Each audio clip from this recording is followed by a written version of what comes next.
ദൈവവചനം ശ്രവിച്ചുകൊണ്ട് നമ്മുടെ ധ്യാനത്തിന് ബൈബിൾ പരമായ അടിസ്ഥാനവും കൂടുതൽ അഗാധതയും നൽകുന്നതിന് രഹസ്യത്തെപ്പറ്റിയുള്ള അറിയിപ്പിന് ശേഷം ബന്ധപ്പെട്ട ഒരു ബൈബിൾ ഭാഗം വായിക്കുന്നത് നല്ലതാണ്. ബൈബിൾ ഭാഗം ഹ്രസ്വമോ ദീർഘമോ ആകാം.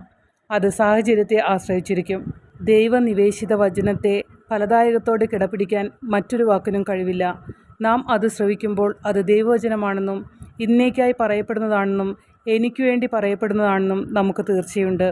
ഈ രീതിയിൽ സ്വീകരിച്ചാൽ ദൈവവചനം കൊന്ത നമസ്കാരത്തിൻ്റെ ആവർത്തനപരമായ രീതിയുടെ ഒരു ഭാഗമായി തീരും. നന്നായി അറിയപ്പെട്ട ഒരു സംഗതിയുടെ ലളിതമായ ധ്യാനത്തിൽ നിന്നുണ്ടാകുന്ന മുഷിപ്പുണ്ടാകാതിരിക്കും. വിവരങ്ങൾ ഓർമ്മിക്കുന്ന പ്രശ്നമല്ലിത്. പിന്നെയോ ദൈവത്തെ സംസാരിക്കാൻ അനുവദിക്കലാണ്. നിശബ്ദത ശ്രവണത്തെയും ധ്യാനത്തെയും നിശബ്ദത പോഷിപ്പിക്കുന്നു. രഹസ്യം അറിയിച്ചു കഴിയുമ്പോഴും വചനം പ്രഘോഷിച്ചു കഴിയുമ്പോഴും അല്പനേരം നിർത്തി ബന്ധപ്പെട്ട രഹസ്യത്തിൽ കുറച്ചു സമയത്തേക്ക് ശ്രദ്ധ കേന്ദ്രീകരിക്കുന്നതും സമുചിതമാണ്. വാചിക പ്രാർത്ഥനയിലേക്ക് നീങ്ങുന്നതിനു മുൻപ് അങ്ങനെ ചെയ്യണം. ധ്യാനത്തിൻ്റെയും പരിചിന്തനത്തിൻ്റെയും അഭ്യസനത്തിൻ്റെ രഹസ്യങ്ങളിലൊന്നാണ് നിശബ്ദതയുടെ പ്രാധാന്യം കണ്ടെത്തുകയെന്നത്.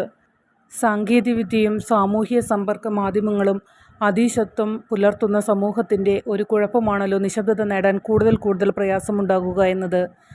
ആരാധനക്രമത്തിൽ നിശബ്ദതയുടെ നിമിഷങ്ങൾ ഉണ്ടായിരിക്കണമെന്ന് നിർദ്ദേശിക്കപ്പെട്ടിട്ടുണ്ടല്ലോ.